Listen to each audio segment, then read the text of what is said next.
नंदुरबार जिल्ह्यात दिव्यांग आणि 60 वर्षावरील ज्येष्ठ नागरिकांसाठी सहाय्यक उपयोगी उपकरण मोफत वाटप करण्यासाठी जिल्हास्तरीय महाआरोग्य शिबिराचे आयोजन करण्यात येणार आहे।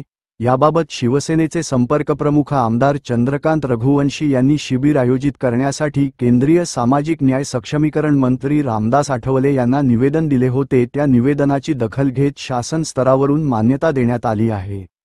नंदुरबारच्या जिल्हाधिकारी कार्यालयात शिबिर आयोजनासाठी जिल्हाधिकारी डॉक्टर मिताली सेठी यांनी बैठक घेतली।